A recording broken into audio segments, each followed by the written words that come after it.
The 2020 Mercedes G63 AMG is exactly the same as a brand new Toyota RAV4 in exactly 0 ways. This thing is unlike any SUV you can buy. For the refreshed G63, you get the 4-liter twin-turbo V8. It's the hot V that's been found in many Mercedes vehicles now, from AMGs to non-AMGs. In this vehicle, it makes 577 horsepower and 627 pound-feet of torque. But this G63 is not stock. It's got downpipes, intakes, a tune, and a water-meth system. So it makes 800 horsepower, which, in case you aren't aware, is quite a lot for a vehicle shaped like a refrigerator box.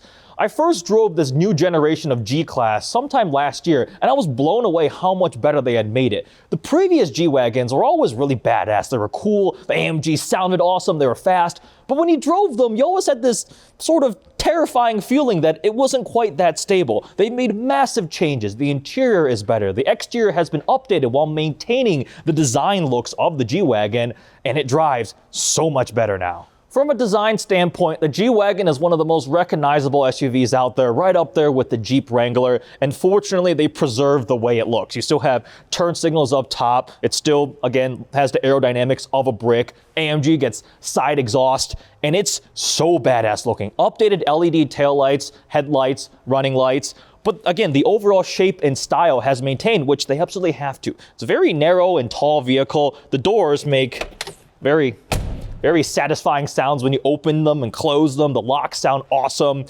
And there's unmistakable when there's a G-Wagon behind you. Eyes get drawn to it. Being followed by this thing, I was like, whoa, that looks so badass. There isn't much to talk about with the exterior of the G-Wagon because it stays relatively the same, which is a good thing. But on the inside, there was a lot of things to talk about. They really stepped their game up with the interior of this generation G-Wagon. Honestly, makes the previous one feel quite out of date and not that nice. The first thing you notice when you get in are these giant 12.3-inch digital display screens, brand new infotainment system, way better than the previous generation, which just had this little screen kind of stuck in the middle. This is a G-Wagon. It's not supposed to be the top-end luxury vehicle, but this interior rivals the S-Class in terms of materials, fit and finish.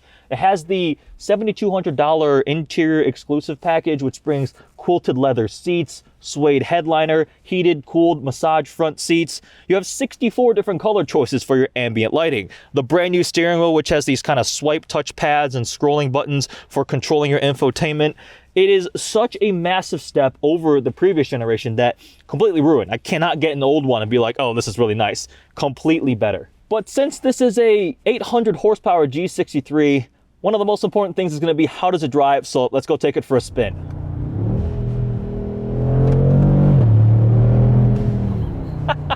This thing is absurd. I was really impressed with how much better this generation of G63 drove than the previous generation. They redid many things. It's got an independent front suspension now, which really helps how it handles. It's still a 6,000 pound vehicle that has the aerodynamic properties of a barn, and it's not going to be equivalent to something like an X5M or a Cayenne in terms of how it drives. This thing is just straight line rocket ship, and with 800 horsepower, it is quite impressive. So like I mentioned earlier, the mods include downpipes, tune, water-meth system, different intakes. It already was at almost 600 horsepower from the factory. Now with 200 horsepower, it's quite hilarious.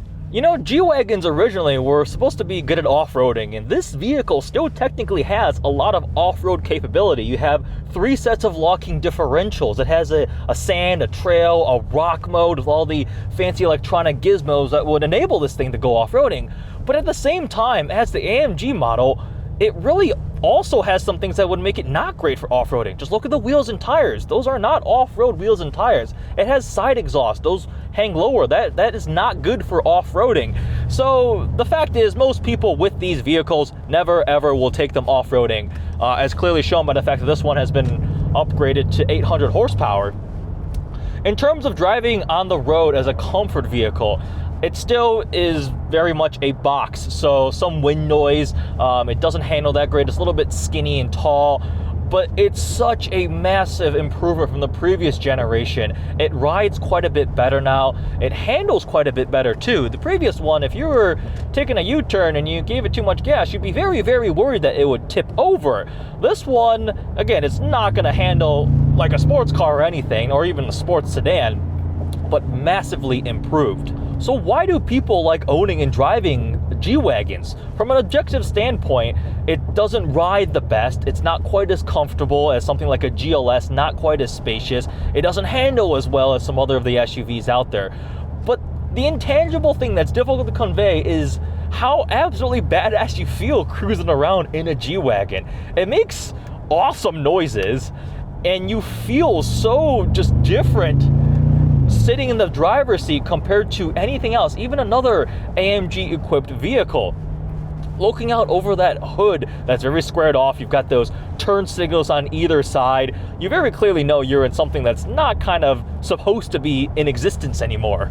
The 9-speed automatic transmission rips off pretty quick downshifts.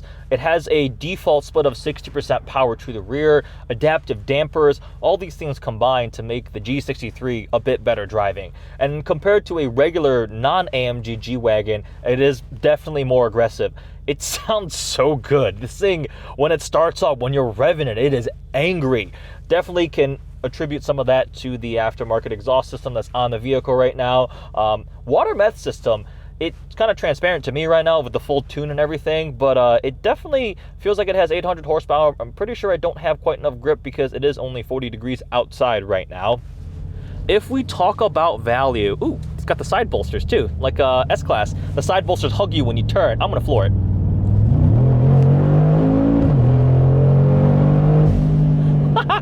What? Okay, well, in terms of value, the G63 is not cheap. And by not cheap, I mean it's pretty much a $150,000 SUV, which is a ton more than a BMW X5M, a ton more than an SVR. A Porsche Cayenne Turbo SE Hybrid will rival this in terms of price. I believe those start at $160,000. The demand for the updated G-Wagon has been so immense that most dealers actually were charging quite significant dealer markup, and it was just extremely difficult to get one of these things.